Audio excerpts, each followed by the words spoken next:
Welcome to the fantasy zone. Get ready.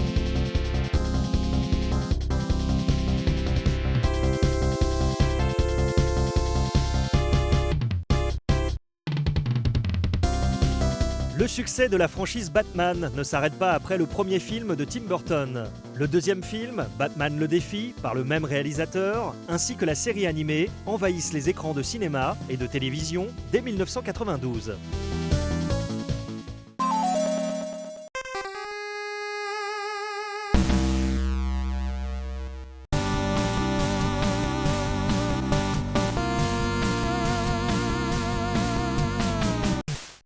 Appelé Dynamite Batman au Japon, Batman Return of the Joker est la suite du jeu développé par Sunsoft sur NES, cette fois basé sur le comics. Il reprend à peu près le même système de jeu, en plateforme, mais le héros perd le pouvoir de s'accrocher au mur.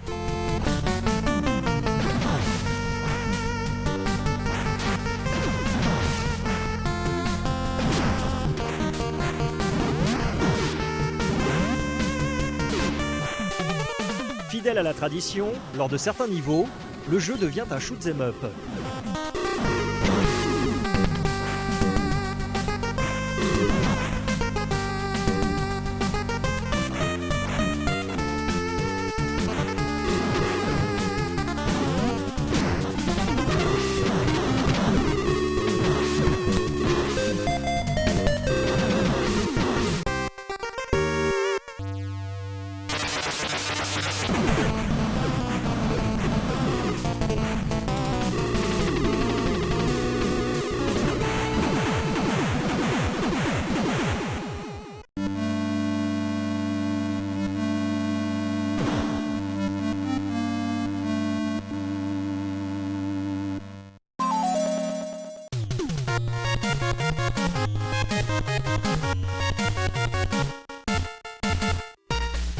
Pour la version Game Boy, Sunsoft réintègre l'idée de s'accrocher au mur pour rebondir et atteindre des lieux élevés, mais sans les missiles au point.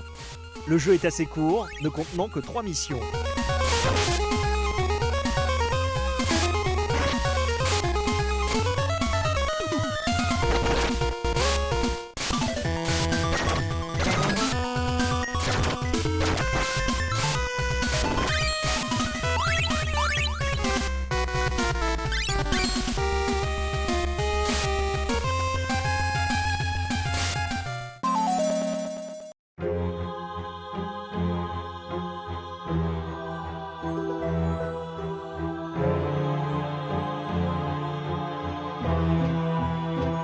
Peu après la sortie en salle de Batman le défi, ou Batman Returns en anglais, Sega of America propose sur Mega CD une version améliorée de l'adaptation Mega Drive, sortie l'année précédente, en y ajoutant des phases de Batmobile explosives.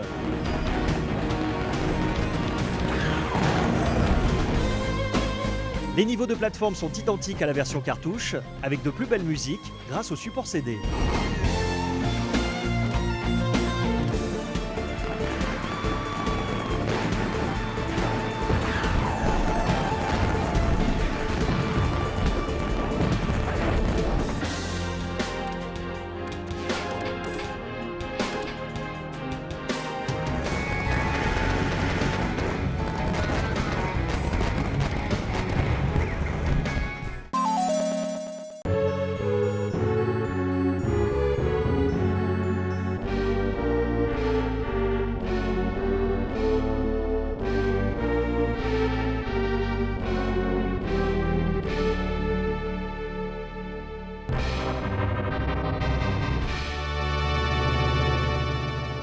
Sur les consoles Nintendo, c'est Konami qui obtient la licence.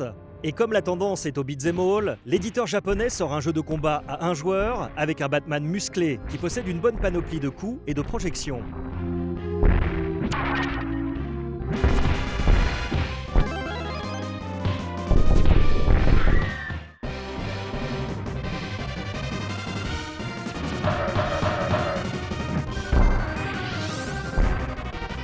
Certains niveaux se jouent sur un seul plan et font varier le gameplay en introduisant un peu de plateforme, avant d'affronter toujours plus d'ennemis et les deux antagonistes du film, Catwoman et le Pingouin.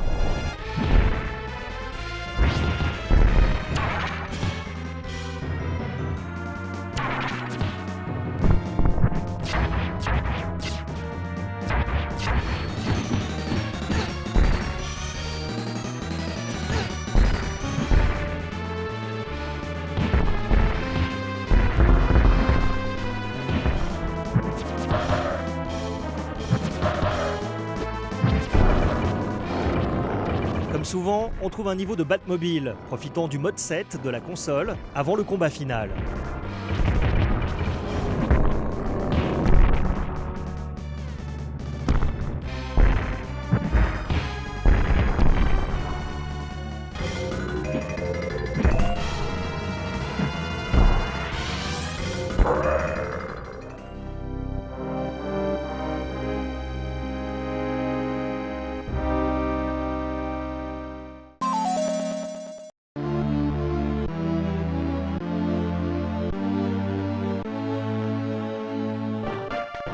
Distribuée également par Konami, la version Amiga est développée par le studio américain GameTech et est davantage orientée plateforme.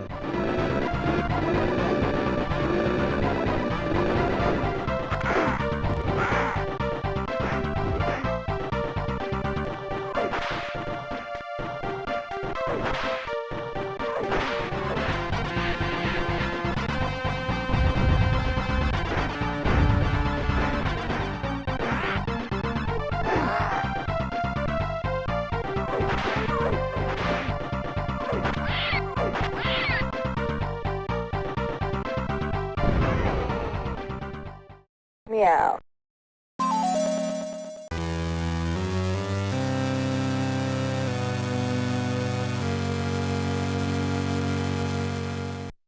Parallèlement au film, la série animée commence sa diffusion et remporte déjà un grand succès.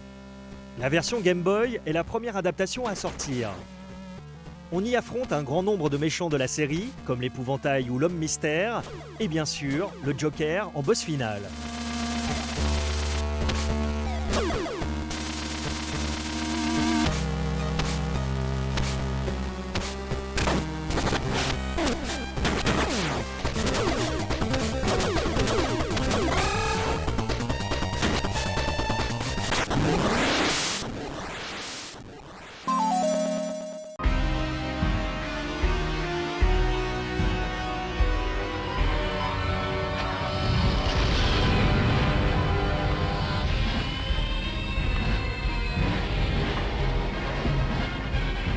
Sur Mega CD, Sega poursuit son idée de jeu de course avec la Batmobile et le Batwing, profitant au passage du full motion vidéo pour inclure de nombreuses scènes animées spécialement produites pour le jeu. Ces séquences vidéo racontent une histoire originale où sont insérées les scènes d'action.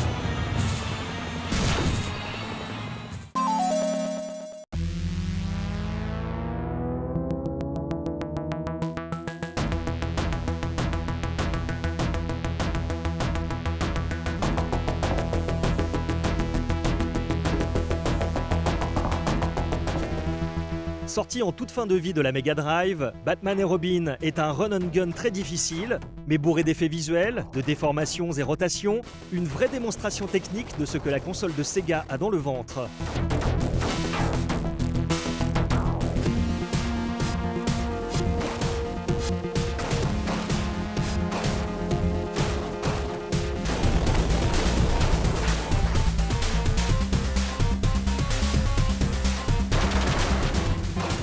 Jouable à deux, le gameplay passe occasionnellement au shoot'em up.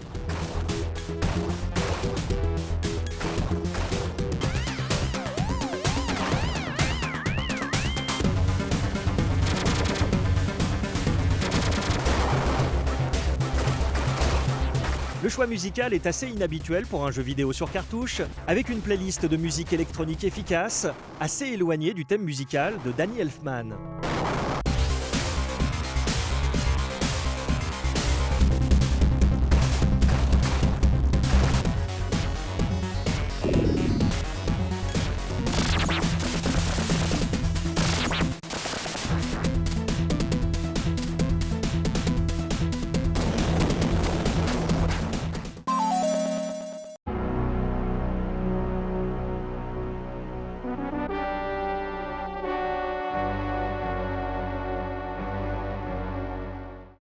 Pour la version Super Nintendo, Konami opte pour le genre action-plateforme, avec quelques phases d'aventure et des objets à trouver pour franchir certains passages.